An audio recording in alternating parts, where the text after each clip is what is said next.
Les damos entonces la bienvenida a este conversatorio de la Red de Escritores Ciudad de Medellín.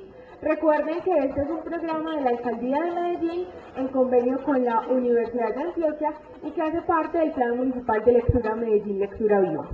Queremos ofrecer un saludo muy especial a todos los estudiantes que nos acompañan.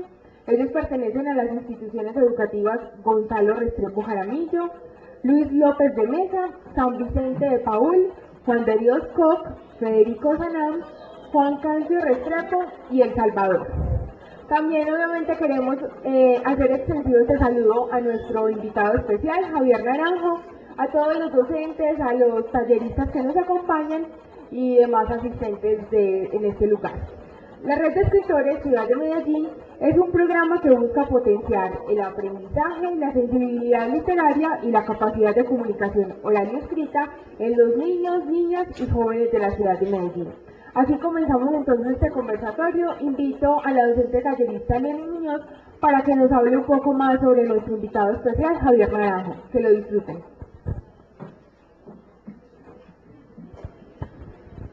Buenos días. Javier Naranjo, bienvenido. Bueno, nuestro autor entonces nació en Medellín en 1956. Estudió antropología en la Universidad de Antioquia y también tecnología agropecuaria, pero es reconocido en la ciudad por dedicarse a la escritura de poesía, a la enseñanza de escritura creativa y a la gestión cultural.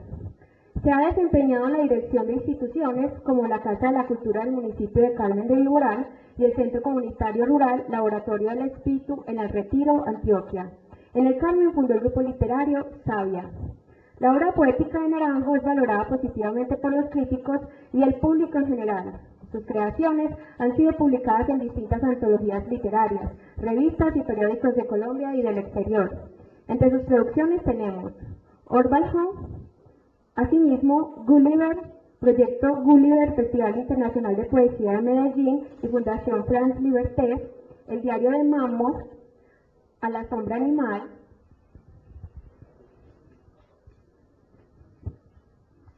y De Parte del Aire.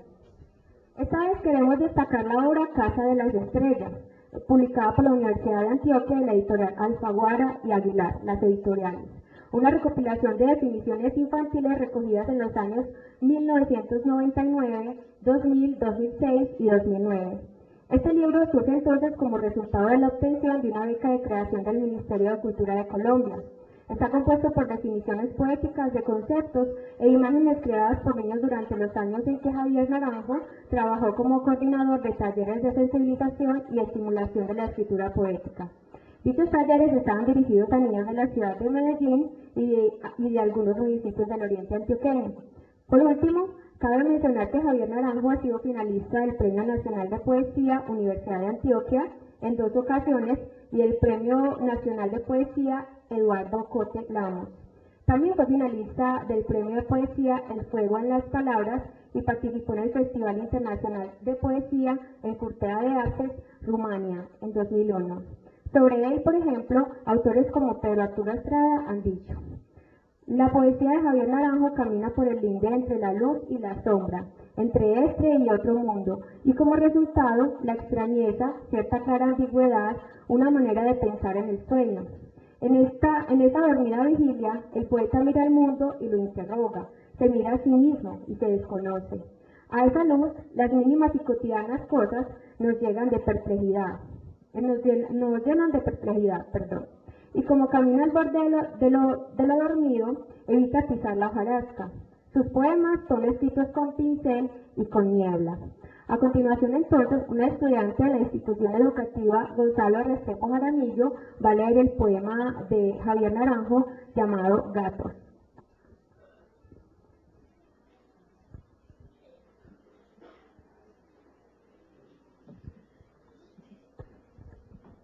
Gatos. Los gatos saben estar y eso es lo que nos cuentan.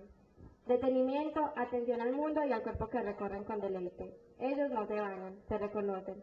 Maestros de la enseñanza de lo sagrado del cuerpo regodean y se abandonan a lo conocido con fervor que nos hacen creer que todo es para siempre. Los gatos nos muestran que todo esto es verdadero y se van.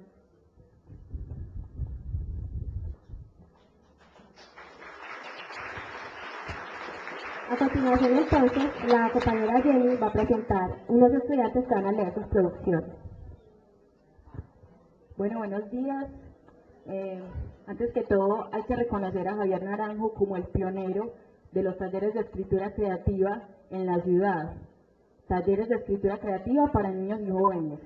Entonces, esto se lo debemos a él y es un gran logro.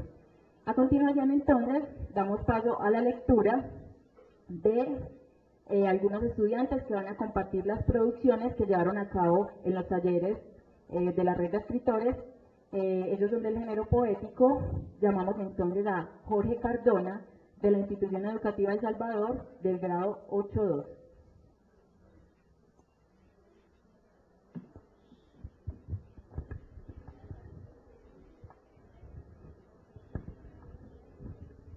Mi Medellín del alma. Qué orgulloso yo me siento de nacer en tu tierra, ciudad de eterna primavera, de flores y mujeres bellas.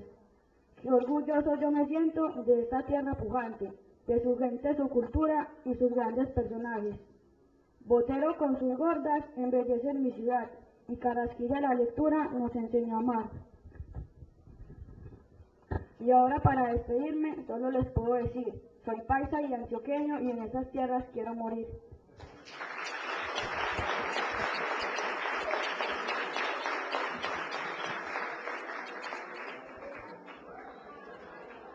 Muy bien, continuamos con Julián Arango, de la Institución Educativa del Salvador, de octavo. Es un poema de Javier Naranjo, Si el amor. Si el amor entre los dos existe, aquel se casa y es también exaltación. En la banca extendida en el parque, si el amor se toma en la mano, que a veces no extraña. Si se mira a tus ojos mientras desayunas en el día, es igual a todos. Si el amor halla el calor y no hay cuerpo que y lo enñadezca y en bueno y expresión. Si el amor escribe cosas para el otro que nunca se dirán, y el otro ánimo tranquilo queda la tarde de estar solo y nada faltará. Gracias. Ese fue un poema de Javier Naranjo, el escritor invitado. Ahora continúan con sus producciones Ana María de Vega, de la Institución Educativa Juan Cancio Restrepo.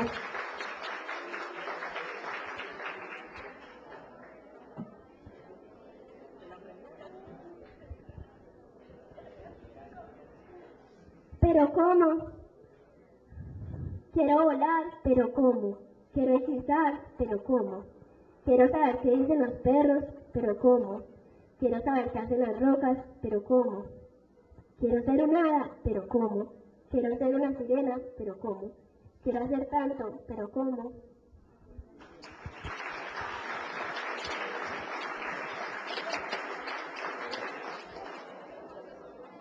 Continuamos con las producciones de los estudiantes de la Institución Educativa San Vicente de Paúl. Ellos van a compartir un poema basado en el Yo Soy. Entonces llamamos a Valentina Londoño López, de noveno.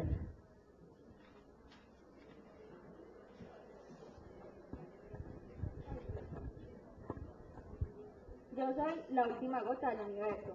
Yo soy el inicio del fin. Yo soy la luz de la vida siendo apagada. Yo soy la libertad del caído. Yo soy la tranquilidad del agua recorriendo tu alma. Yo soy tambores retumbando hasta el fondo del más pequeño oído. Yo soy el movimiento que crea infinidad de cosas. Yo soy el objeto más pequeño de grandes utilidades. Yo soy falsas realidades siendo creadas y formadas. Yo soy la última gota del universo en el fondo de tus ojos.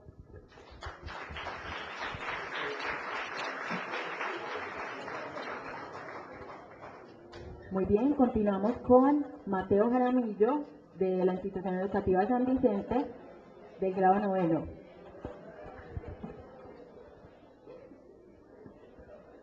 Yo soy aquel faro con la luz que enceguece tus ojos. Yo soy una paloma naciendo de aquella nube interminable. Yo soy un sol saliendo del interior de aquella montaña sin santesta. Yo soy un mundo sin comienzo ni final. Yo soy aquella estrella que flota en el mar. Yo soy aquella lluvia de pedazos de sol que cae sobre tu pecho. Yo soy el amor hacia lo perfecto y lo imposible. Yo soy aquel caminante que camina por encima de aquel río. Yo soy la imagen de compasión que atraviesa tus ojos. Yo soy el parpadeo que todo el mundo a mi alrededor.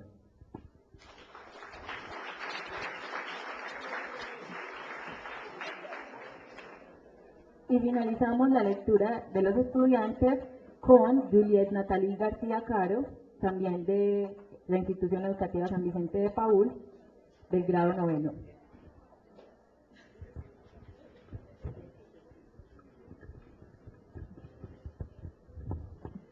Yo soy la maldad como guadaña de la muerte. Yo soy como las palomas surcando los mantos azules. Yo soy una tigresa feroz en el ojo de un huracán. Yo soy los ojos de un lobo en llamas en el horizonte. Yo soy maldad como guadaña de la muerte. Yo soy cuernos como de arpones de marineros. Yo soy el sol recostado sobre las montañas. Yo soy pies como raíces de árbol. Yo soy una mujer deslizándose por el viento como pluma débil. Yo soy jaula como flor en primavera. Yo soy el fondo de un infinito tanque azul.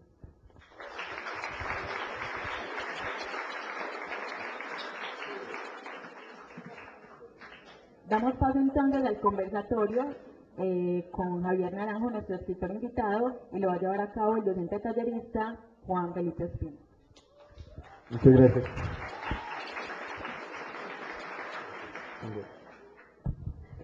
Bueno, primero que todo, muchas gracias por estar aquí acompañándonos hoy.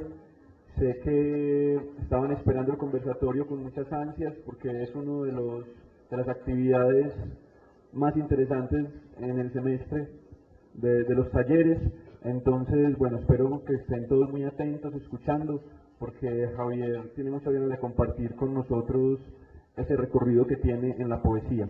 Y creo que a todos nos interesa mucho escucharlo. Muchas gracias también a la Casa de la Cultura de Ávila por recibir el conversatorio, por prestarnos el espacio, a los profes que nos acompañan, a los compañeros de comunicaciones, a la red de escritores, a la Alcaldía de Medellín por permitir que nosotros nos reunamos acá y compartamos esta palabra. Bueno, la idea es que empecemos a conversar con Javier. En un momento vamos a dar la palabra para que ustedes hagan preguntas, pero al inicio vamos a indagar como por él, quién es él, de dónde viene, qué ha hecho en la vida, ¿cierto? Cómo es que llegó a estar sentado aquí con nosotros. Entonces, lo primero que quisiera preguntarte, Javier, es ¿cómo empieza Javier Naranjo en las letras? Si de pronto nos puedes contar cuáles son tus primeras lecturas, tus primeros escritos, ¿cómo llegas ahí? Bueno, muy buenos días. Quiero también empezar pues agradeciendo el espacio que me brindan para poder conversar con ustedes. Me parece maravilloso que pase esto. A mí me encanta en verdad poder conversar y que estemos juntos. Cuando tenía la edad de ustedes esto no pasaba.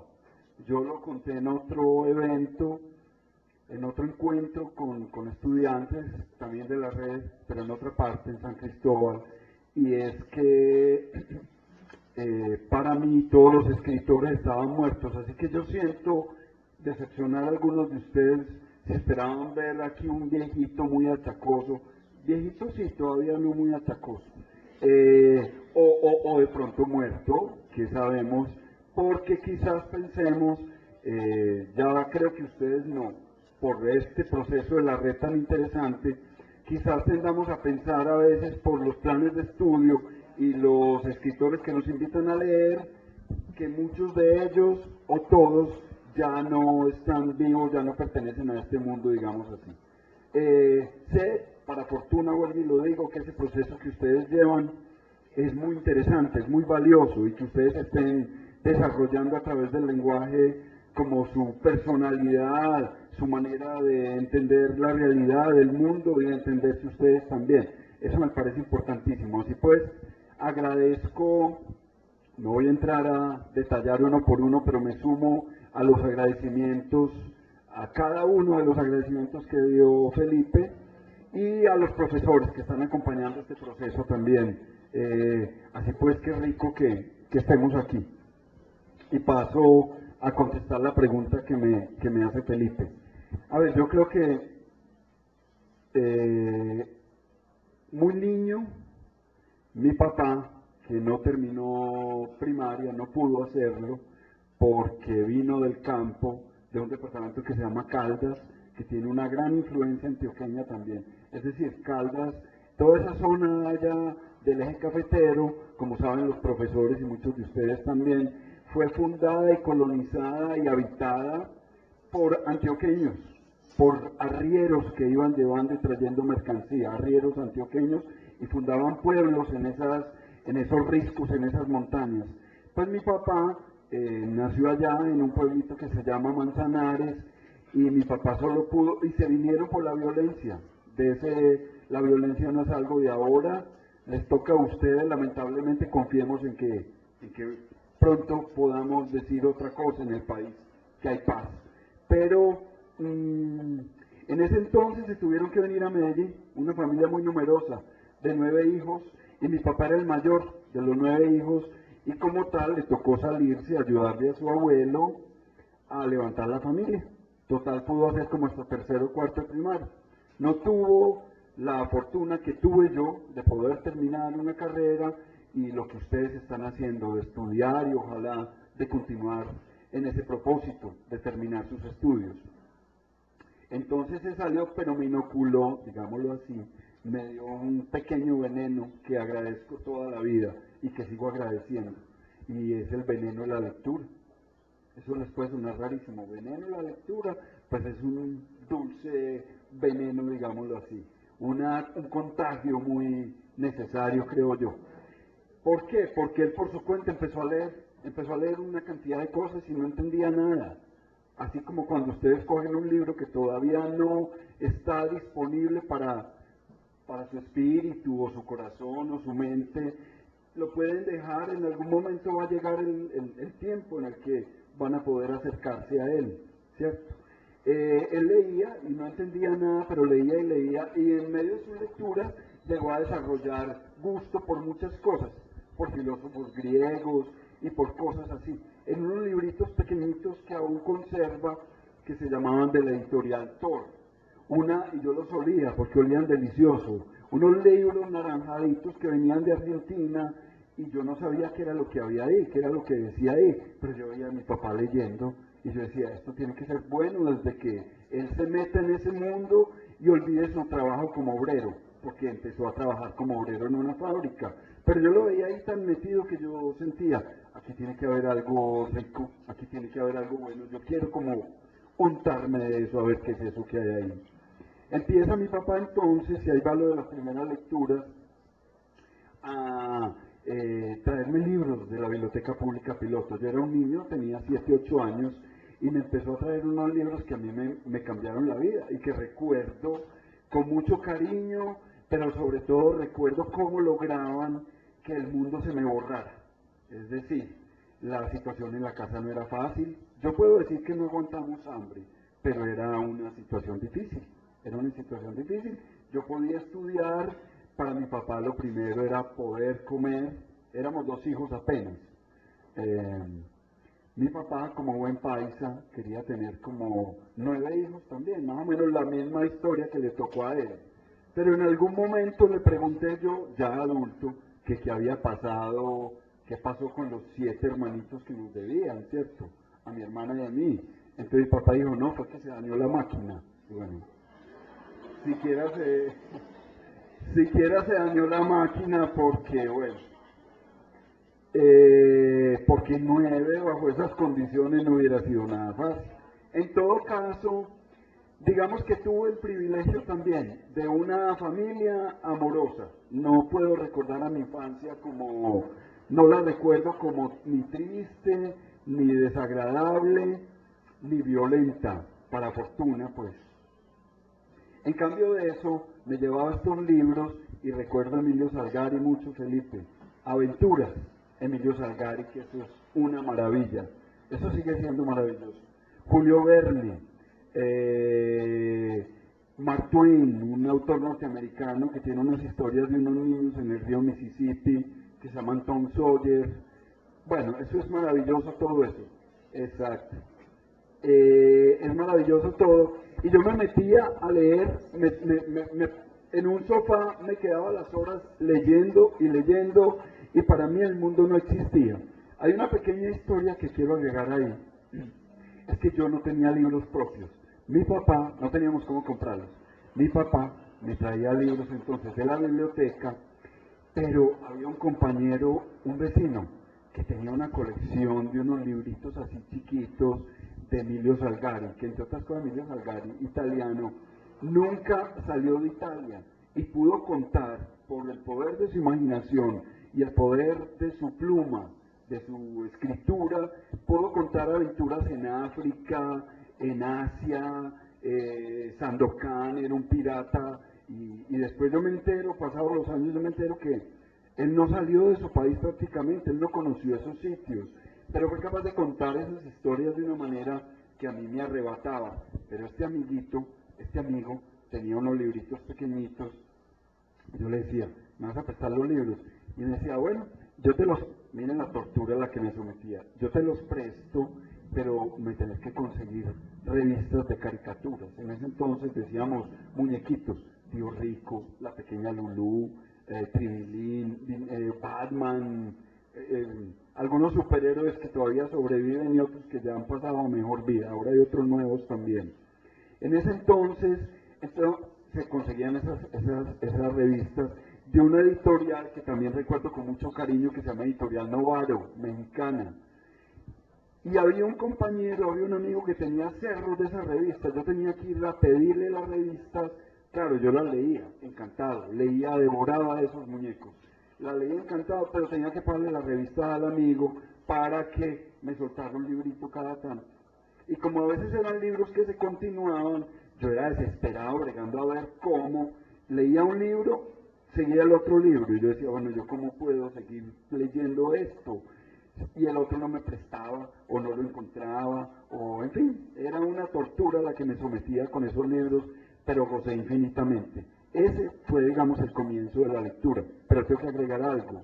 Yo sé que aquí muchos escriben poesía, agradezco mucho las lecturas también que hicieron ahora, y sé que muchos se pueden expresar poéticamente.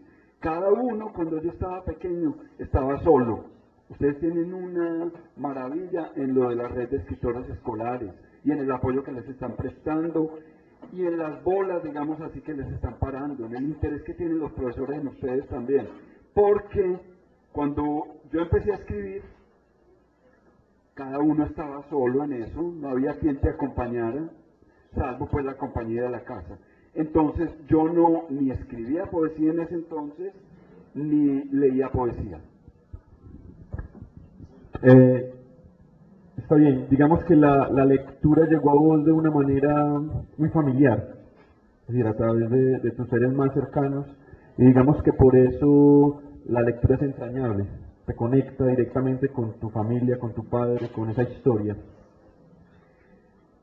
Pero tu papá escribía, o digamos que te llevó a la escritura directamente fue la lectura. ¿Cómo fue ese paso de vos estar absorbido por esas historias, por esas aventuras que te llevaban a sitios desconocidos, y al momento en el que vos decís, bueno, yo también puedo producir este tipo de historias o producir textos que otros también lean? ¿Cómo fue ese paso? ¿Cómo se da eso en Javier? Bueno, miren, primero, aquí debo insistir en que nadie estaba pendiente, ni profesor, ni papá, tampoco. Gracias. Como les digo, cada uno estaba solo en esa aventura, digamos así, de buscarse a sí mismo, porque la lectura también es una manera de conversar con uno mismo y con esos autores, en la medida en que reflejan lo que uno quisiera vivir. Cuando yo leía esas aventuras, yo no las leía, yo las vivía. O sea, yo era Sandokan, yo era el otro. En ese sofá yo viajaba y me olvidaba del tiempo, y me olvidaba del mundo, y me olvidaba de comer, etcétera, etcétera. Eso era con la lectura. Mi papá no escribía, o por lo menos no me daba cuenta que lo hiciera. Mi papá aún vive, mi papá tiene 86 años, ya la edad empieza a pesar como es natural, 86 años ya es una edad respetable, pero se conserva muy lúcido, muy no ha perdido agudeza mental, un poco lento, se va volviendo necesariamente uno a esa edad, pero se conserva muy bien.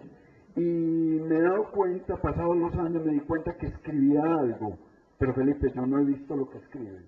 O sea, yo pienso que cuando mi papá muera, si estamos nosotros aún ahí, nunca se sabe, pero seguramente encontraremos, porque él escribía con una tinta verde en pluma. A mí me gusta eso. Yo tengo una cosa que no es por, ¿cómo decir?, por aliño, por pinchado, por dármelas, por play, por como quieran decirle a eso.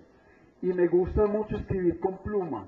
Tengo una pluma que llena uno de tinta, no es la pluma, por supuesto, como antes se escribía con plumas de ganso, por eso llaman pluma fuente.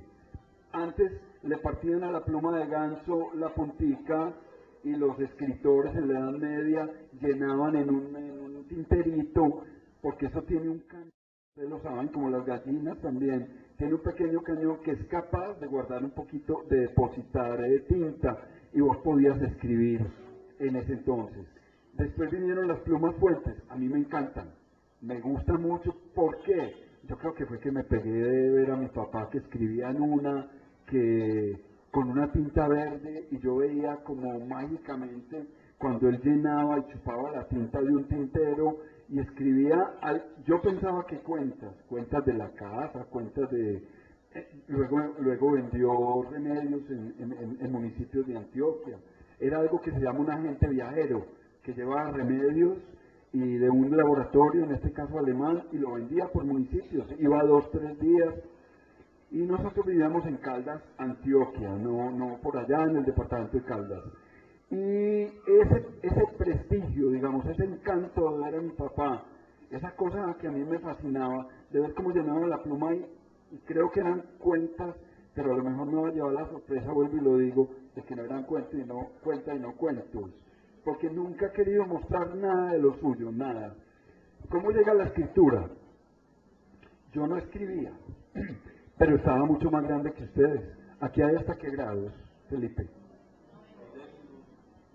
Todos, hasta 11. Yo creo que estaba en décimo. Yo creo que andaba en décimo, muchachos. Seguía leyendo como loco de todo. Ya empezaba a leer poesía.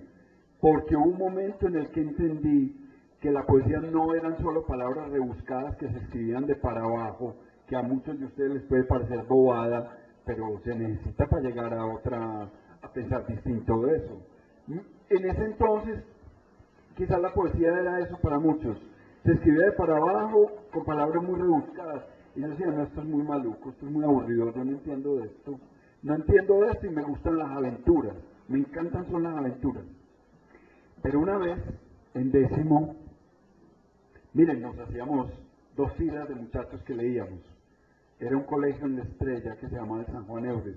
Yo creo que existe todavía, pero entiendo que por los lados de Robledo o algo así. Sí existe, ¿cierto? En Robledo. Bueno, en ese entonces estaba en La Estrella. Y era muy particular porque, miren, era un salón como de 40 muchachos. Y en unas 2 filas leíamos. Y nos pesábamos los libros. Y los otros no les importaba nada. Y nosotros éramos felices. Mira, te leíste este libro, mira este otro. Y la lectura para esas 2 filas de muchachos era necesaria, era vital, o sea, era parte de la vida. En algún momento yo también incorporé, llevé al cuerpo, que esa es la expresión, llevé a mi cuerpo y a mis posibilidades y a mi manera de entender las cosas, la lectura como algo necesario. Leíamos, pero un día uno de esos lectores llegó con un papelito y yo lo leí y yo dije, uy, qué bonito, esto me impresionó, ¿esto dónde lo sacaste? Y me dijo, no, yo no lo saqué de ningún lado. Miren la pregunta mía, yo no podía entender que uno escribiera. ¿Cómo así? Los que escribían no que estaban muertos. ¿De dónde sacaste esto? Y me dijo, no, yo lo escribí. Les juro que para mí fue una revelación. Yo dije, ¿cómo? Entonces uno puede, miren la bobada, pues como se ve no era como ningún inteligente particular, pero llegué a pensar, ¿cómo? Entonces uno puede escribir lo que quiera. No tiene que ser un escritor reconocido, que haya publicado libros, que hablen de él en los planes de estudio, que digan que ya murió en 1620 y que escribió toda su obra en 1540. No, no tiene que ser eso. Entonces me dijo, no, escribir lo que querás. Yo le dije, ¿y eso cómo se hace? Y me dijo, no, ¿sabes qué? Escribir lo que se te venga a la cabeza. Que de pronto ahí hay poesía. Y yo dije, ¿qué? ¿Cómo así? De pronto ahí hay poesía. Y entendí en algún momento que la poesía podía o no podía estar en lo que uno escribía. Que la poesía no era necesariamente un poema. Pero esto lo voy a soltar de una vez y espero que lo tengan por ahí en la cabecita para que lo pregunten si se les ocurre. ¿Cómo es eso de que la poesía no necesariamente está en el poema? ¿O poema y poesía son dos cosas distintas? Yo considero que sí, pero lo podemos conversar enseguida en las preguntas. En todo caso, para terminar la historia, con tu pregunta, Felipe, es que yo empecé a escribir, yo dije, yo empiezo lo que me ocurra. Entonces yo llegaba a la casa y empecé a escribir, y escribía cosas muy malas, porque yo creo que yo todavía no estaba ahí, sino que estaba escribiendo muy desde afuera. Pero cuando yo empecé a entender que lo que tenía que escribir era de lo que me sucedía a mí, y mi mirada sobre el mundo, y las cosas que le pasaban a los demás, filtradas por mi propia experiencia, porque yo era el testigo de esa experiencia, cuando empecé a entender que de alguna manera tenía que escribir de mí para poder comprender la realidad. Quizás ahí empezaron, entonces algunos amigos empezamos a confrontar poemas. Empezó el uno a decirme, yo también escribo, y empecé a juntarme con gente que escribía, porque las cosas se atraen. Entonces yo empecé a juntarme con gente que escribía y que leía mucho poesía, y empezaron a enseñarme poetas, Rimbaud y poetas colombianos, y la poesía empezó a ser una cosa importantísima. Entendí la importancia también de la poesía. Y en algún momento, y aquí debo unirlo a lo de la publicación, en algún momento un amigo dice, ve, eso que vos estás escribiendo tiene como sentido para otros. A mí me gusta, pero ¿qué es me gusta? Me preguntaba yo. Es que a él le decía cosas también de su propia vida. Y entonces de pronto dice, están recogiendo poemas para una revista en la Universidad de Antioquia, se llamaba Gaceta. Vos no querés mandar un poema. Y yo tenía un poema largo así, yo creo que es muy malo realmente, así esté publicado. Es que lo que está publicado no necesariamente es lo bueno, y ustedes lo saben. Lo publicado también está lleno de mucha basura y hay mucho árbol cortado para publicar mi gran obra. Bueno, en todo caso, lo publican en la Universidad de Antioquia. El poema se llamaba Balada, no me acuerdo, Balada del Rey de la Caja, Balada del Rey de la Caja de Fósforos. No, Balada del Rey de la Caja de Fósforos. ¿Alguna vez han visto esas cajas? Todavía existen, las cajas de fósforos, cajas fósforos del Rey. Y hagamos una balada del Rey de la Caja de Fósforos, el más, ¿qué diría yo? No, iba a decir inútil y no es verdad, tiene el fuego adentro, pero es un rey como un poquito de mentiras también, que otro mandato puede. Entonces me dio como por gozarme eso y burlarme en mí de mis propias cosas. Era irónico, tenía humor, Balada del Rey de la Caja de Fósforos. Esa fue la primera vez que se publicó. Esa es un poco la historia. Entonces, la escritura está como teñida de amistad, ¿no? Es decir, la escritura empieza a hacerse con otros. Pero también hay una parte de la escritura que es solo, en soledad, cuando uno está en su propio espacio y escribe, y se inspira, y le llegan las musas, ¿cierto? Como dicen.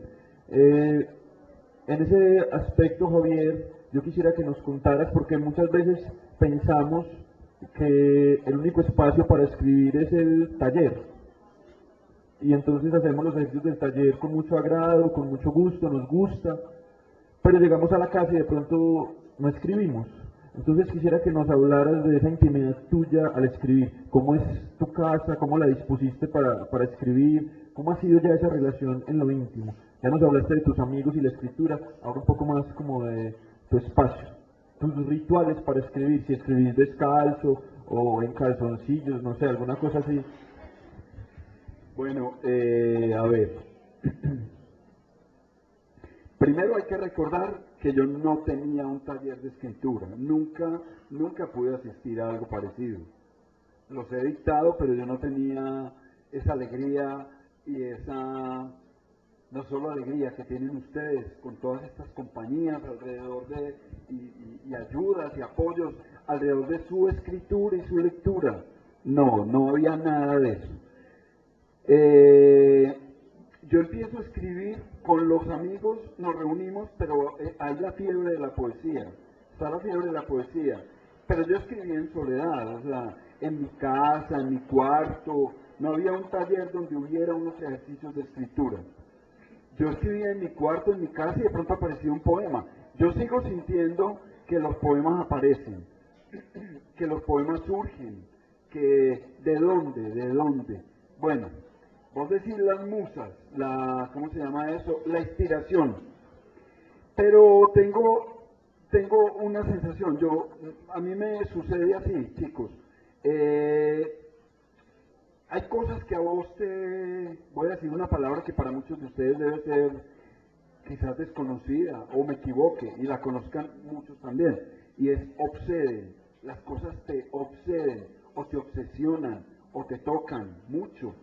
Entonces hay una circunstancia, por decir algo que puede ser cualquier cosa, una foto que viste, un rostro, el giro de unos ojos, una expresión, una cosa triste, por supuesto no solo las cosas bonitas, como decía alguien que le gustaba mucho la poesía porque da frases de amor, no solo, también da frases tristes y te enseña a entender que sin la tristeza no hay felicidad posible, porque entonces no podrías entenderla, ¿cierto? Y entonces yo escribía sobre todo, de lo que no tenía, de lo que carecía, de lo que me dolía, de lo que percibía triste en el mundo y también en mí. No eran tanto poemas alegres, pero lo escribía en soledad. Y aquí hay algo que viene y que es importante que yo creo que consideren, pero cada uno tiene su propia experiencia con la escritura. Yo corrijo mucho. Algunos sienten que no hay que corregir, Felipe, que simplemente lo que vino tan sagrado de algún lado como las musas, que no debes tocarlo. Las musas griegas, las inspiradoras. Yo considero que hay que tocar, mejor dicho, yo siento más gozo en tratar de buscar la palabra justa para contar eso que sucedió. Pero ¿qué es lo que sucedió? Esa foto, o esa mirada, o esa cosa, eso que pasó, me aparece de pronto transformado por mi alquimia interior, por mi manera, por lo que pienso, siento, creo, se transforma y se vierte de pronto en un poema, porque tuvo la fuerza necesaria para escribirse, para contarse. Y empiezo a tratar de encontrar las palabras que sean justas, la palabra precisa. Y les digo que hay una cosa muy rica. Ir de pronto en un bus, en la vida diaria de cada uno, en un bus o desayunando, o hasta haciendo la tarea de geografía o de sociales, pero con una palabra aquí o aquí, con el secretico de una palabra como aleteando, porque lo que se necesita es encontrar la palabra justa para tu poema. Y de pronto aparece, o de pronto no aparece, y de pronto pasados los días vos decís, esta es la que era. Pero el hecho de tener esa palabra en la lengua, saboreándola y diciendo, esta no es esta otra, a mí me produce hasta más gozo y más disfrute que la mera escritura, porque es un poco una pelea, digámoslo así, una búsqueda en el lenguaje para lograr la justa expresión. Y en ese momento ya digo yo, el poema sale, ¿y qué hago con los poemas? Yo no tengo ninguna urgencia de publicarlo. Pues se han publicado unos libros, aquí los traje, pero son libros que han publicado las universidades y que en verdad yo no tenía como ningún desespero por ser ni reconocido, ni publicado, ni nada de eso. Hubo momentos en el que los poemas, alguien dijo, ve qué rico, publiquemos esto que tiene como, este tipo tiene como su cuento ahí con eso, sin hacer demasiada laraca con eso. Entonces dijo, vení, publiquemos lo que hiciste. Funciona así más o menos. Y ahora los rituales, si es que hay alguno, es que yo vivo en una casita en el campo, en el Carmen de Iboral, un pueblito a una hora larga de acá, por el oriente antioqueño. Se puede coger esta vía hacia arriba por Buenos Aires, está cerca Río Negro. Yo vivo en una casita porque me gusta el campo, porque da silencio, porque da intimidad, que fue de lo que vos hablaste, porque te ayuda a verte sin demasiado ruido. Yo siento que todos estamos llenos de mucho ruido, todos. O sea, ruido no solamente el ruido ambiental, la discoteca, los buses, la bulla, el ruido mental de estarnos hablando todo el tiempo, de estar pensando en lo que pasó, lamentando lo que no hicimos, o previendo lo que vamos a hacer y olvidándonos de que estamos aquí. En este momento, así muchos estén en otro lado mentalmente, sintiendo, uy, este señor sí está cansón, algunos. Otros están diciendo, vea, está chévere eso que está diciendo ese tipo allá. Otros están diciendo, ve, me sirve esta cosita para alguna cosa que yo estoy pensando hacer.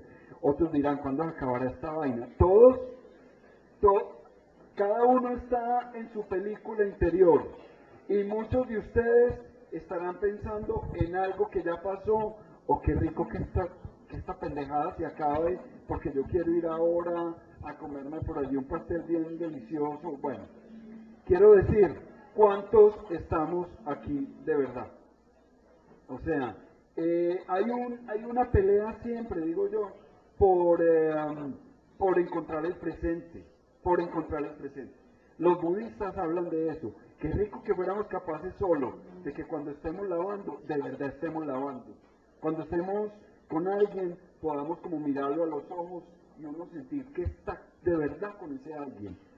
Yo creo que el campo ayuda a cosas como esas. Ahora, yo no estoy culpando a nadie que esté pensando, ay, que se acabe esta vaina tan aburridora. No, cada uno tiene el derecho de pensar y sentir lo que quiera, ni más faltaba. Pero lo que quiero decir es que el campo ayuda a que esa intimidad, ese estar con uno mismo, solo, es que la soledad a veces nos pesa mucho. Nos pesa tanto que queremos resolverlo saliendo a la carrera a buscar a los otros, porque nos aburrimos mucho a veces con nosotros mismos y nos tiramos muy duro y cosas de esas. Pero de pronto en la intimidad del campo o de tu casa, también en la ciudad, no necesariamente el campo, en tu casa, en la ciudad, en tu cuarto, poder lograr la intimidad necesaria, no solo para leer, sino para escribirte. Muchas gracias, Javier, por esas palabras. Yo quisiera invitar a todos los que nos acompañan hoy aquí, si tienen alguna pregunta que hacerle a Javier, que por favor se la hagan, ¿cierto? Entonces, él con mucho gusto va a contestar. Vamos a levantar la mano. Por allí ya vi que alguien quiere hacerle. Por favor, vienes hasta acá para que se escuche la pregunta.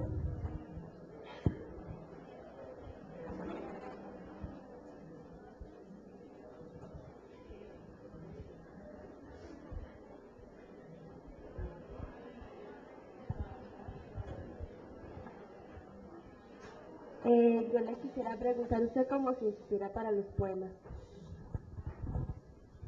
¿Cómo me inspiro? A ver, yo lo que siento es que alguien dice que la inspiración es, que el trabajo literario es un 5% de inspiración. Era Ernest Hemingway, creo que era el que decía que la literatura, la escritura, no solo de poemas, el cuento, era un 5% de inspiración y un 95% de transpiración. O sea que hay que sudarla y buscar la expresión justa. Él también decía que lo que se ve en un cuento es un pedacito así, chiquito, de un gran iceberg, pero que debajo de ese gran iceberg está la gran mayoría del trabajo que nadie ve. Lo difícil que es encontrar las cosas simples, las palabras simples.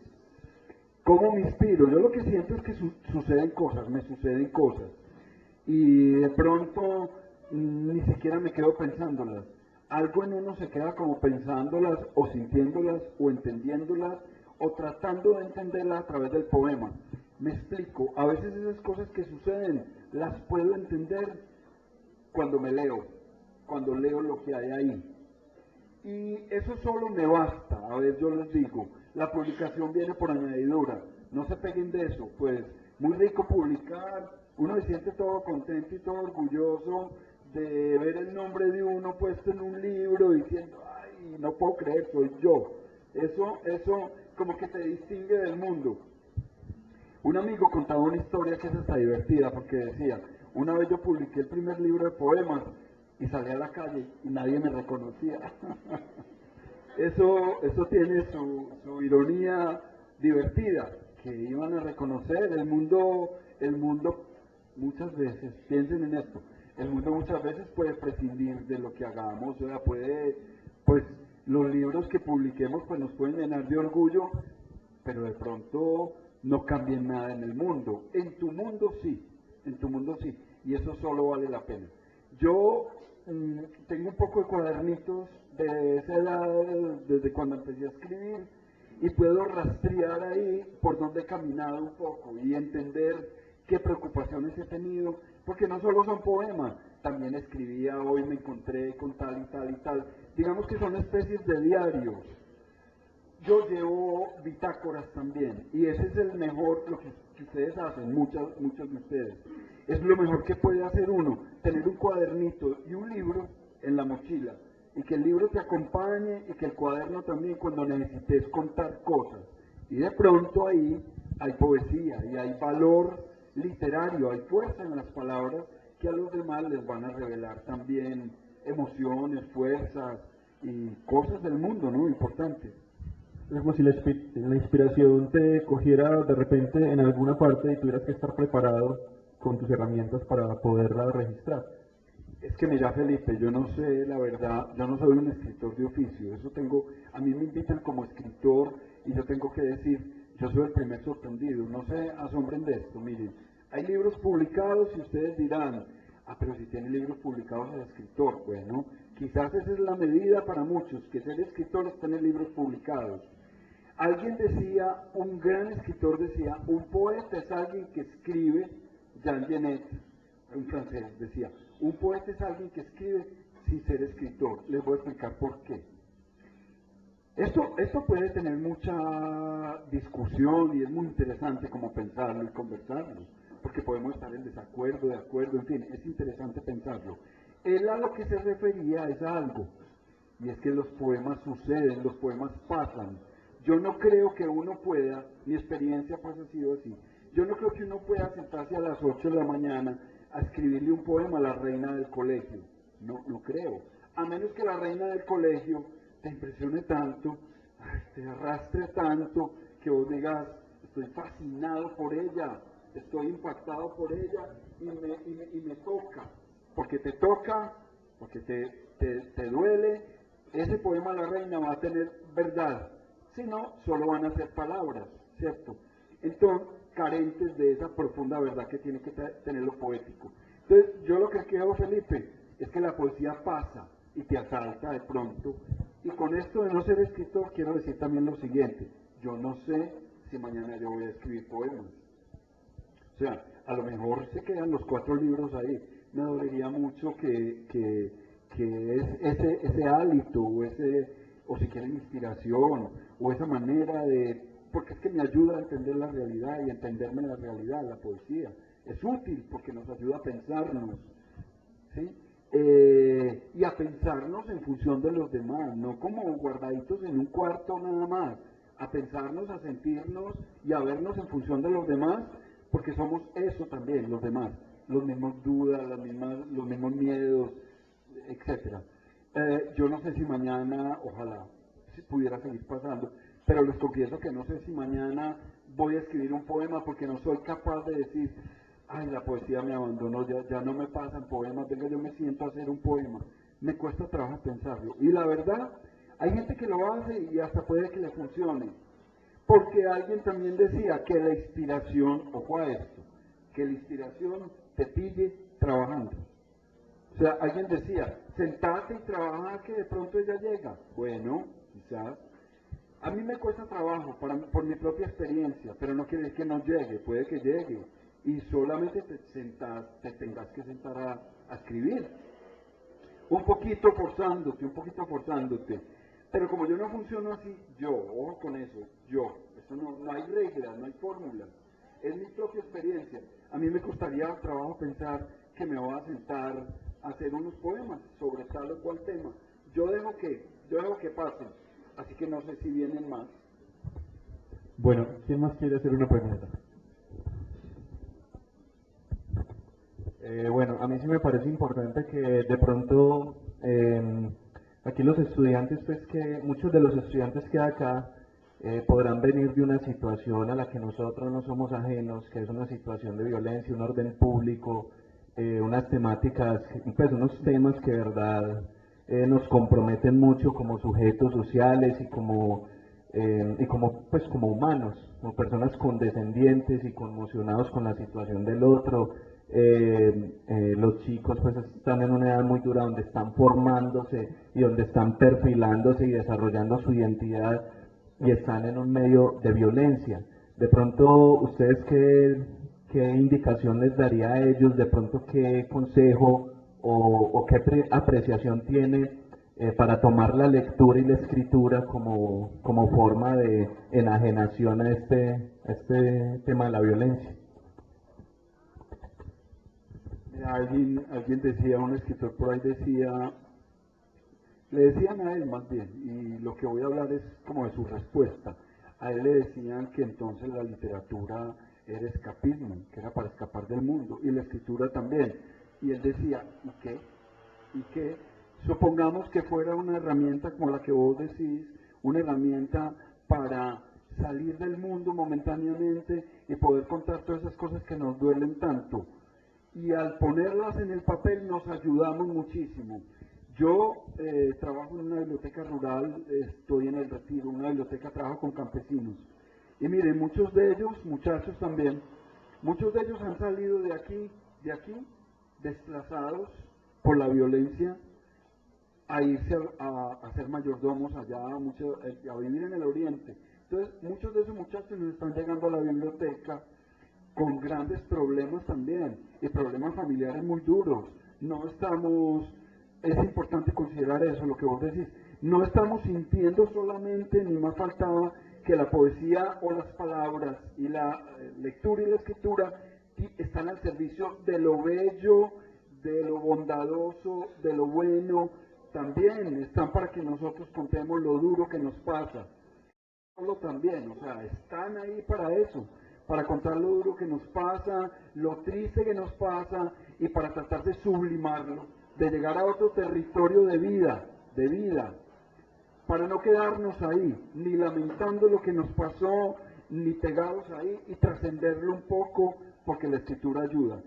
Y la lectura, por supuesto, también. Miren, yo, bueno, no fui pintor, que es otro camino interesante, la poesía también está en la pintura, no fui escultor, hablo de artes, las artes como una herramienta impresionante para captar la realidad y para expresarnos en esa realidad. Porque miren también lo que tiene el arte en muchos sentidos elude las repeticiones, no juega a las repeticiones, a menos que se vuelva un arte empobrecido. O sea, vos en el arte estás inventando, estás creando, estás poniéndote en el mundo como por primera vez vos. Y digamos que esa creación tuya, buena, mala, bonita, fea, no existía antes de que vos la pusieras en el mundo. Y es bonito eso, es interesante eso. Tu dibujo es tu dibujo, tu poema es tu poema, y eso vale mucho la pena, ¿sí? Ahora, si ustedes se están apoyando en todo esto tan valioso, que son los profes apostándole a esto, todo este grupo, Felipe, Jenny, etcétera, Manuel, nombres que no conozco, a los cuales me arrimo por primera vez, Luisa por allá, si están apostándole a todo esto, apoyados por la Alcaldía de Medellín y la Red de Escritores Escolares, entreguense a contarse ahí también mediante esas herramientas como la escritura y la lectura. Pues yo pienso que, decía un poeta carmelitano, es del Carmen, un gran poeta, no por ser del Carmen es un gran poeta, yo vivo allá, pero es importante resaltar eso. No soy tan ciego para pensar que, es del Carmen, entonces de mi tierrita, y qué maravilla de poeta. No, se ha vuelto un poeta necesario, la poesía es necesaria. Se ha vuelto un poeta necesario y se llama José Manuel Arango. Y él decía una cosa, decía, la poesía es eficaz porque nos cambia. Yo creo eso. Algunos dicen, ay, es que hacer un poema es como tirarle una rosa a tratar de descarrilar un tren con una rosa. Otros dicen, es que, bueno, eso habla quizás del que escribió el libro de poemas y esperaba que todo el mundo le pidiera el autógrafo cuando salía a la calle, ¿no? Es que es bonito pensar que es muy necesario, pero al mismo tiempo cambia tu mundo, pero no necesariamente el mundo de los demás. No esperen que su poesía vaya, puede que salga el gran poeta de acá, o el gran escritor, o la gran escritora, pero no esperen grandes cambios en el mundo a partir de eso. En su mundo sí cambia cosas. Alguien decía, publicar un libro de poemas es como tirar una flor al Gran Cañón del Colorado y esperar oír el eco. Si están esperando oír el eco, váyanse en esa nube, muchachos. ¿Alguien más tiene una pregunta? Por allí tenemos varias. Vos habías levantado la mano, sí. La compañera de atrás y luego tú.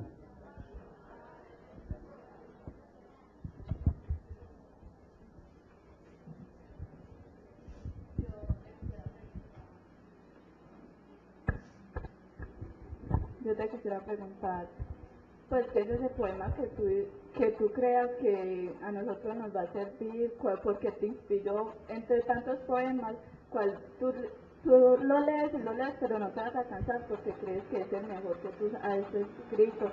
¿Qué aventura te llevó a escribir ese poema? ¿Cuál es el que tú escogerías entre tantos poemas? Es una pregunta difícil.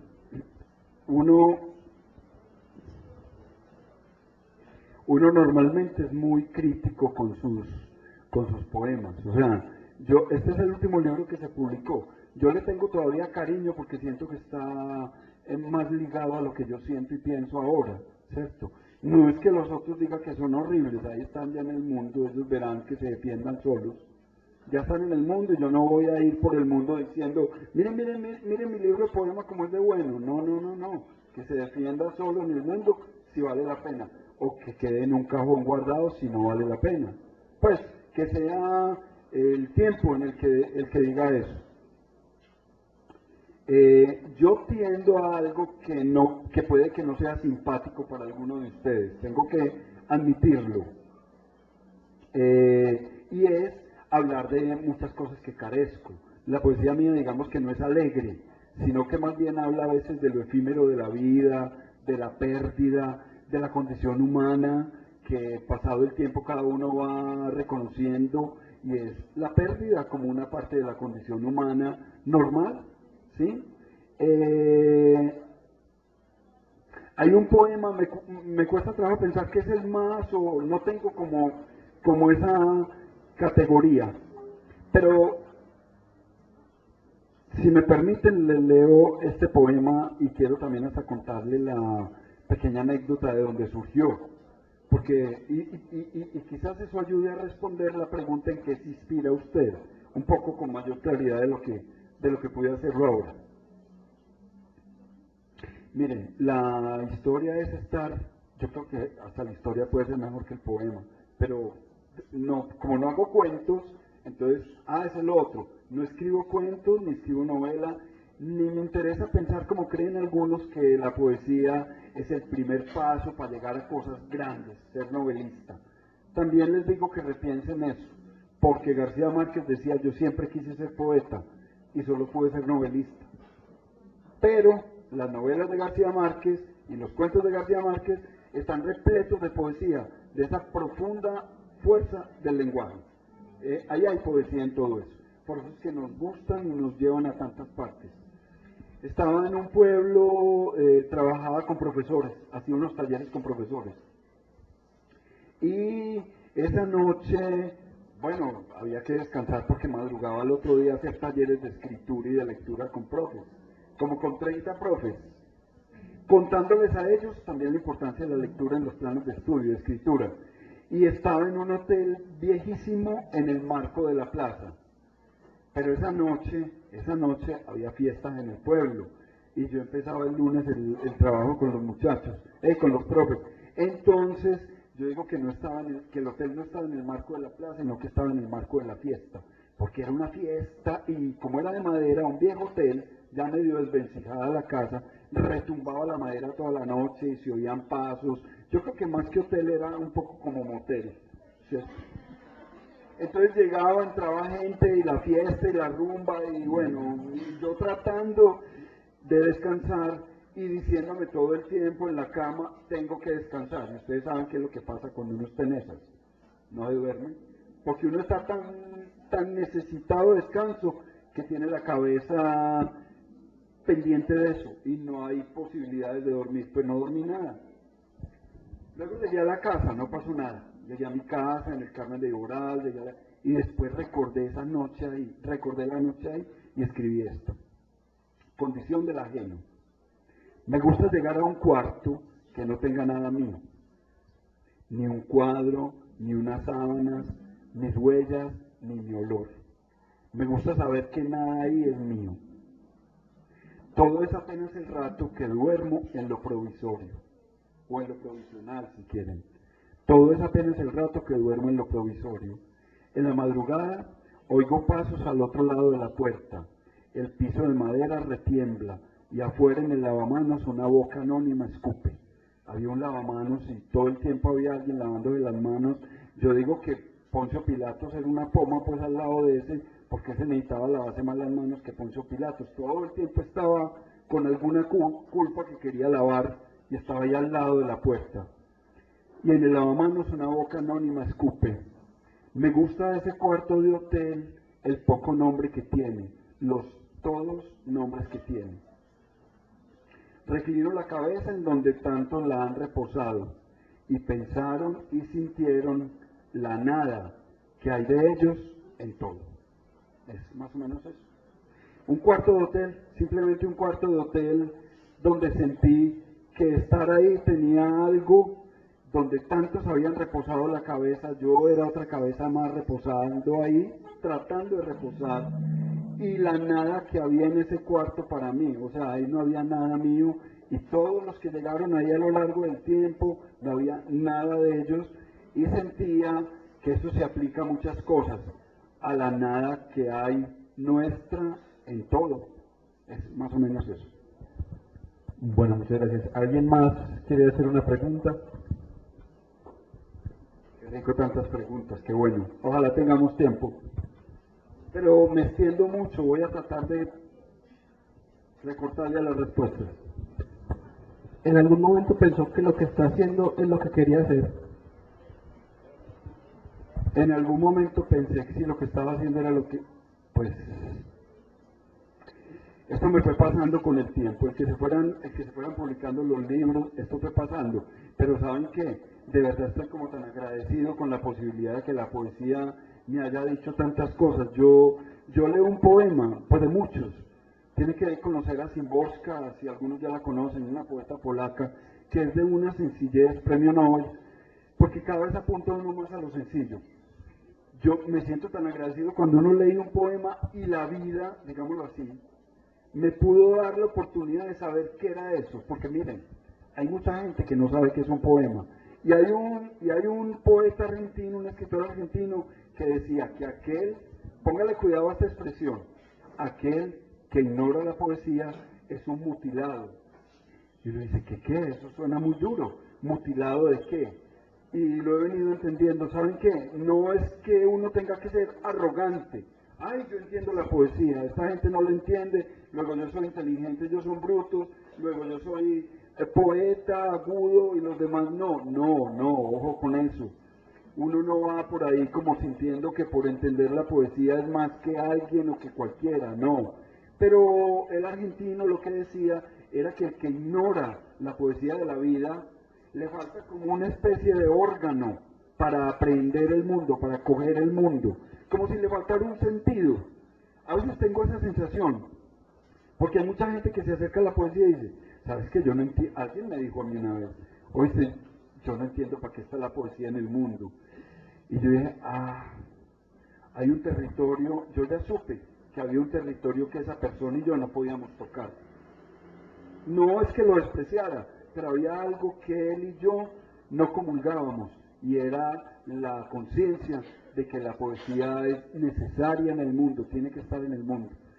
Considero que sí, que esto que me ha ido dando la poesía, no la escritura, no los libros, eso da un pequeño placer y infla un poquito el ego, pero es lo de menos.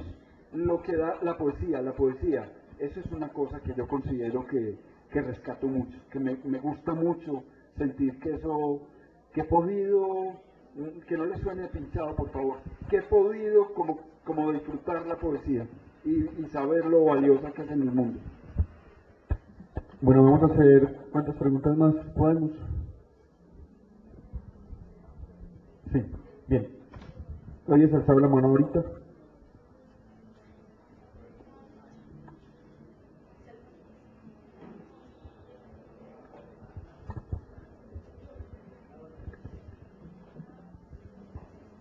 Buenos días. ¿En qué te inspiraste para escribir con tantos niños Casa de las Estrellas? Bueno, eso es muy bonito que me lo preguntes, porque yo en ustedes y en los niños he encontrado mucha poesía. Esta es la primera edición del libro Casa de las Estrellas, que publicó la Universidad de Antioquia. Yo les leo 2 o 3 cosas de acá, porque empecé a trabajar con niños. ¿En qué me inspiré? En que yo era profesor de una materia que llamaba creación literaria. Leíamos mucho, y tengo que decirles que ni tanta poesía. Mucho cuento leíamos y escribíamos. Pero yo encontré que los niños, ustedes todavía por fortuna, aún los que no son tan niños, tienen una manera de describir las cosas, de decirlas, y entonces este libro es de definiciones. Miren lo que dicen algunos niños. Pero estos niños ya no son niños, estos niños tienen 32 años, 33 años. Me provoca leer algo de adulto, porque es que adulto decía, antes esperen les cuento. En la definición de adulto, miren lo que dicen los niños. Cuando ustedes dijeron, no, ya de 33 años, adulto, persona que se obsesiona por hacer el amor. Pero cuando ustedes, yo no sé si ustedes estarán de acuerdo o no, piensen, pero cuando yo digo que son niños que tienen ya 30 y pico de años, y dice un niño de 8 años, y ustedes dijeron, no, dice un niño, adulto, cuando una persona está muerta, ahí sí nos mató. Pues yo digo, o adulto, me parece bellísimo, me parece alta sabiduría, que es lo que ustedes son capaces de hacer todavía. O sea, yo digo todavía, es porque en algún momento del aprendizaje algo se pierde en el camino, algo se pierde, y tal vez nos creemos mucho el cuento, somos escritores, o miren cómo soy yo importante, tal vez nos creemos algo que nos envenena, digámoslo de esa manera, que nos daña la frescura de las cosas, pero miren lo que dijo. Andrés Felipe Bedoya, de 8 años, cuando le pregunté que era adulto, dijo, persona que en toda cosa que hable, primero ella. Eso es muy bueno, muy bueno. Y nos da muy duro a los adultos y nos tiene que enseñar cosas. A mí me preguntaban, bueno, ¿y qué pensás de esas definiciones? Cuando yo leo eso, persona que en toda cosa que hable, primero ella, yo trato de escuchar al otro. ¿Cómo no me está enseñando que yo no tengo que hablar siempre de mí? A que hablar de uno todo el tiempo es lo más cansón que hay. A que es bueno que nos pongan cuidado, pero que hay que escuchar al otro y hay que verlo a los ojos. ¿Cómo no me está enseñando cosas él? O miren la definición de iglesia que da un niño, a ver cómo les parece. Por si no sabían, iglesia es donde uno va a perdonar a Dios.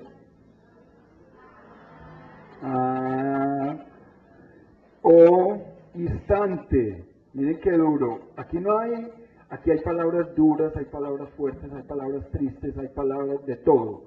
Nunca, no quite ninguna palabra porque fuera, no es que no se puede hablar de sexo. No, se puede, se debe, de todo se puede hablar. Pero instante es cuando lo van a matar. ¿Qué piensa uno de eso? O cuando una niña, esta me la sé de memoria, no me sé muchas de memoria, pero cuando una niña dice que amor es cuando, amor es que a uno le pegan y que le duele mucho.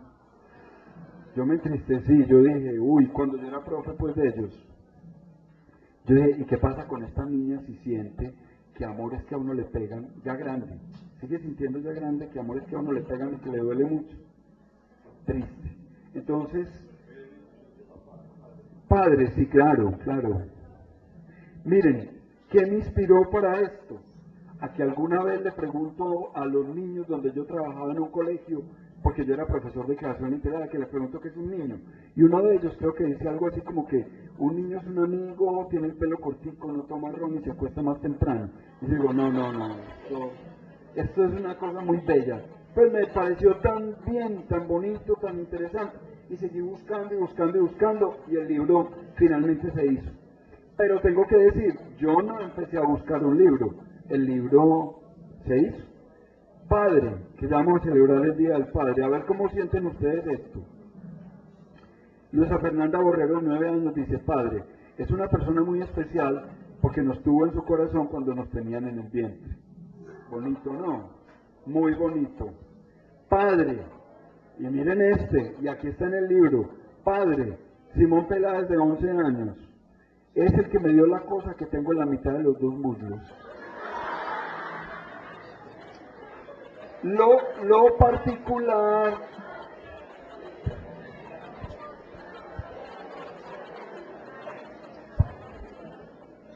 miren chicos, Simón, pongan cuidado a esto un momentico. Simón, a sus 11 años, supo algo que la ciencia nos explica. O sea, el papá es el que pone el sexo de si es hijo o hija. Así que si él era un varoncito, es porque el papá sí le dio eso. Él lo supo instintivamente. Claro, el papá lo pone, por supuesto, en la mezcla con los genes de la mamá. Padre, también lo queremos mucho porque también puso su cosita para mandarnos a este mundo. Y padre es un señor que quiere un hijo, dice Carolina Murillo, de 7 años. Y lo bonito de ese quiere es que es ambiguo, que tiene 2 sentidos.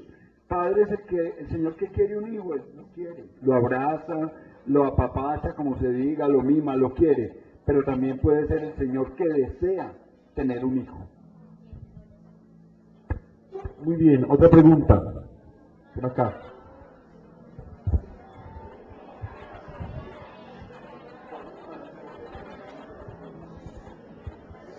Hola.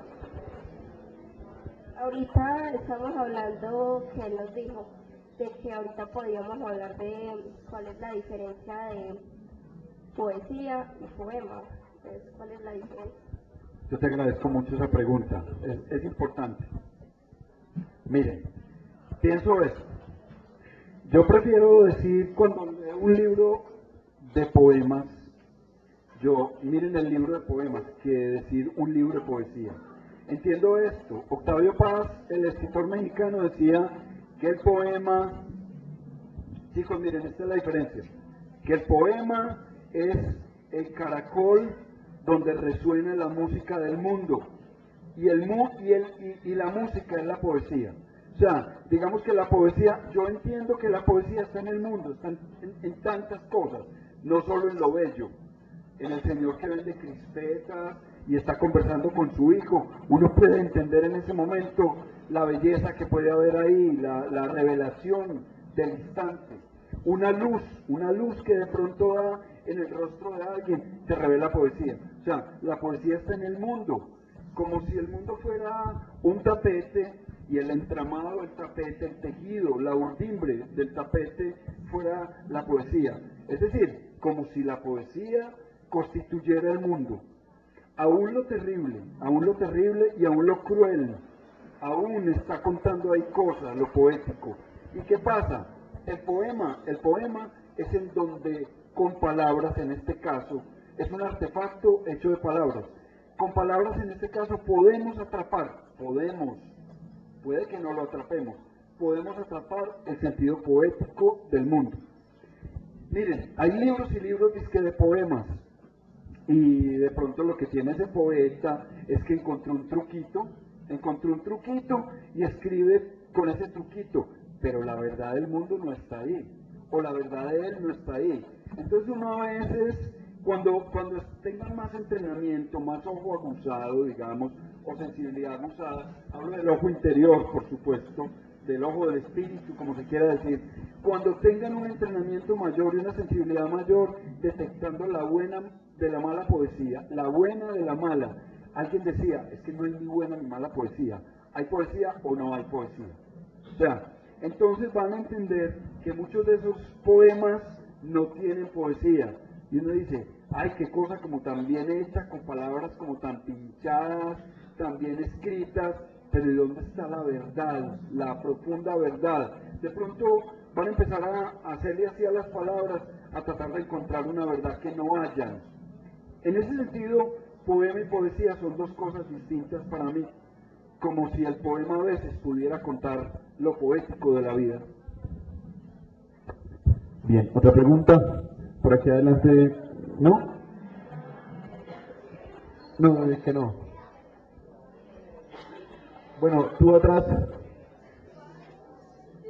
ahorita tú, y bueno, y hacemos dos preguntas más, listo, dos preguntas más, esta y otra, tú y tú acá, otra pregunta.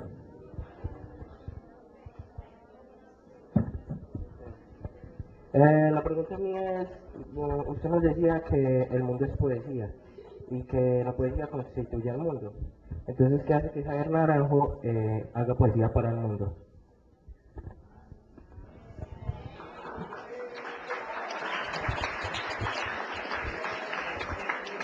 Miren, tengo la seguridad de que esa pregunta la puede contestar mejor Felipe. No, mentiras, vean. No, está muy bien, muchas gracias. Vean, ¿sabe qué hace? Así ustedes digan esto, ustedes pueden decir, pero ¿cómo es poesía la guerra? ¿Pero cómo es poesía el crimen? ¿Pero cómo? Es que eso hace parte, hay que combatirlo y hay que tener una posición frente a eso. Pero yo lo que quiero decir es que es parte de nuestra condición humana, que hay que saber ver. Por ejemplo, Edgar Allan Poe es un gran escritor, grandísimo escritor. Y yo recuerdo en un colegio que un papá decía, ¿sabe qué, profe? Porque yo estaba leyendo Edgar Allan Poe con los muchachos. Decía, ¿sabe qué? Ese Edgar Allan Poe que es como tan oscuro, que habla como de esas oscuridades del alma humana, no debía existir.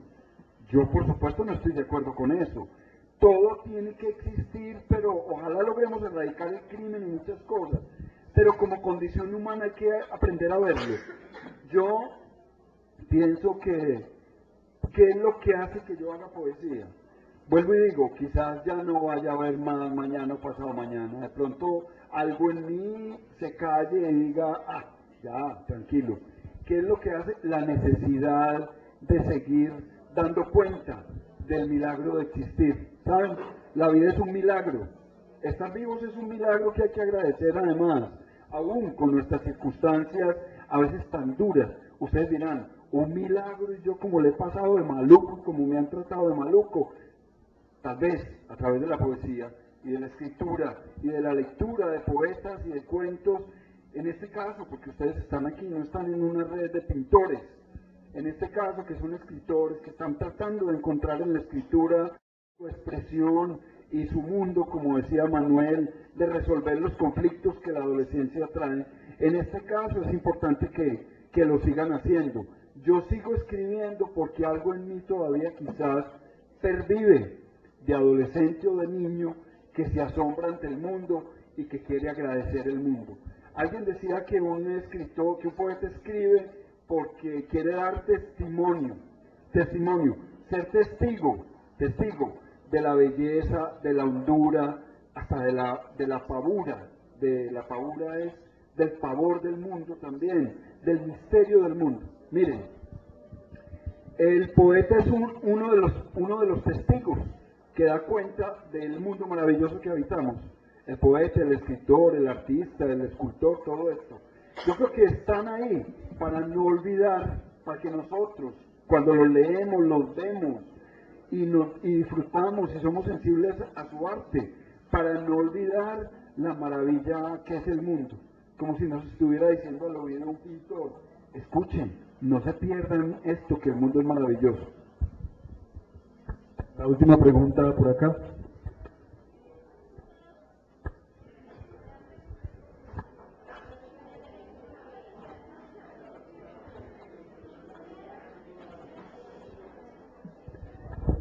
¿Qué opina sobre las personas que dicen que el amor solamente, que la poesía solamente va dirigida al amor? Pues no, miren, la poesía solamente va dirigida al amor para quienes no escucharon. Yo creo que hay otras maneras, no, la poesía, yo opino que no tiene razón. Opino que el hombre es mucho, y por supuesto hombre y mujer, que el ser humano es mucho más complejo y que el amor es una parte muy importante, importantísima del ser, importantísima de encontrar también, pero que piensan de otras realidades y la muerte. Es decir, los hombres, los seres humanos nos seguimos haciendo las mismas preguntas, yo creo que desde la edad de las cavernas, ¿qué es el amor? ¿Qué es la muerte? ¿Qué es la vida? ¿Yo para qué estoy acá? Miren, una pequeñita anécdota. Una vez me tocó ser jurado en un concurso de poemas. Yo era uno de los jurados. Y había un poema, a propósito de eso, había un poema al padre, un poema, a ver cómo decirlo, era un poema lleno de frases, ya dichas y redichas, y no tenía ninguna elaboración del lenguaje valiosa, era un poema pobre. En esto tendríamos que entrar con más detalle, pero espero que me entiendan cuando lo digo, que es eso, ser pobre y rico en las palabras, porque hay palabras de gran expresión, que no saben, que son poderosas, muchas. Qué pesar, por ejemplo, que la palabra paz, que necesitemos ahora tanto, se haya descargado de tanto sentido que no nos diga muchas cosas. Lo mismo la palabra amor a veces. Pero entonces el jurado dijo, este que escribió esto quiere mucho a su papá, hay que abrazarlo porque quiere mucho a su papá, pero ahí no hay poesía. Eso merece otra conversación. Yo creo que el que solo piensa que es para el amor la poesía está solo tomando un ladito de las cosas. La poesía puede hablar de lo que quiera, de lo que quiera.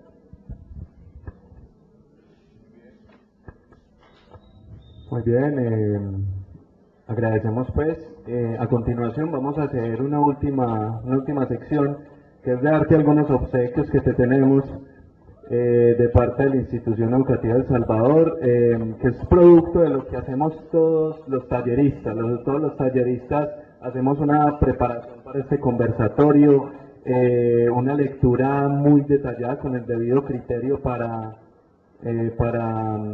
respecto a su obra, y tenemos varios formatos de regalos. El primero de ellos es un poema musicalizado que hicimos a propósito de una definición del verano.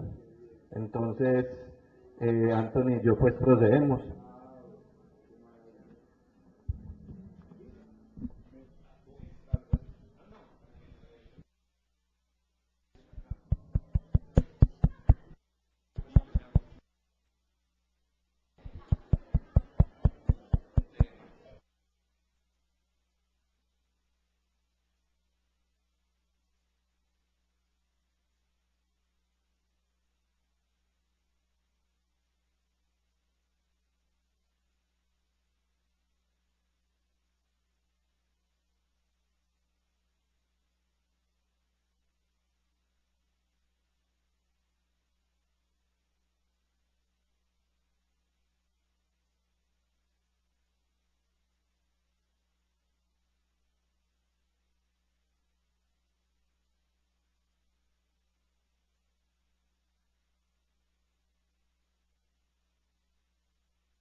Es un gran final.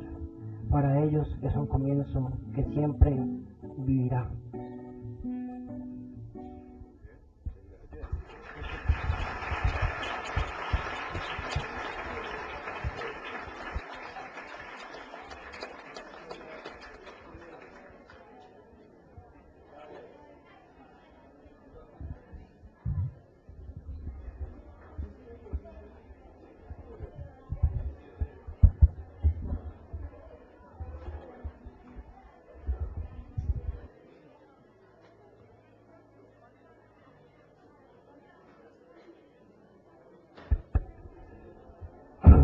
Javier.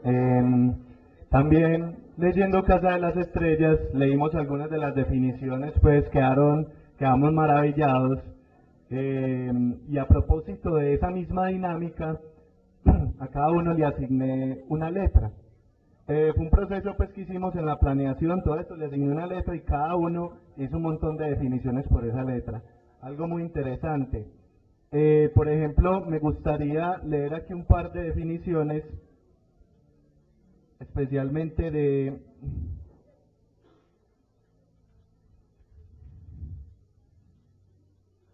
Por ejemplo, de la palabra religión. Ratón. Ratón, de Antonio Arango. No, Antonio, ya te vas a volver pues famoso pues acá. Ratón, buscador de maravillas ocultas. Rabia, muestra de alteración ante las personas. Rayo, luz de esperanza y agitación. Rey, representador del poder en una colonia. Reloj, es la que más me parece interesante. Reloj, contador de mi vida, recordatorio de mi futuro. Entonces, muy bien, maravilloso.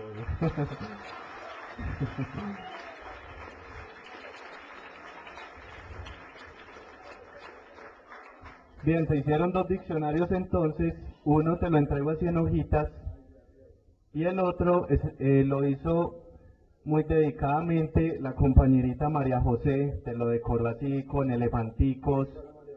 María José, mírala allí. Ajá. Entonces, un aplauso para ella también. Sí, es de ella. Ahora de la Juan Cancio también hay un obsequio que te tienen y vamos a mirarlo. Es un diccionario, es otro diccionario.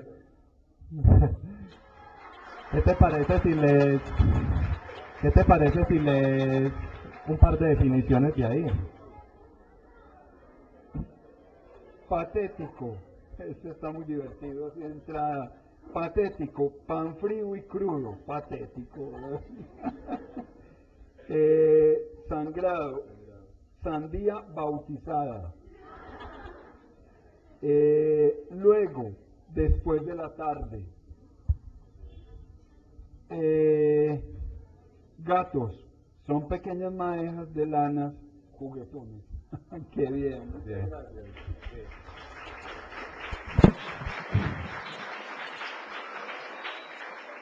Muy bien, este es Javier Naranjo, es la red de escritores, siempre bienvenidos. Debemos reconocer, a modo de conclusión, que todo esto es un proceso, que hay muchos escritores que ahora están... Sí. Que hay muchos escritores que ahora están reconocidos y todo eso, pero hay que salirnos de todos esos estigmas y abismos. Me parece que hay muchos escritores que ahora están, por ejemplo Javier Naranjo, como nos decía ahorita, que no tuvieron la oportunidad de ir a un taller. Entonces esto es una manera de impulsarlos, siempre que lo disfruten, y esto siempre lo tiene la red para ustedes. Ahora vamos a dar una información. Javier, nuevamente muchísimas gracias por estar con nosotros en la red de escritores. Un último aplauso entonces para él.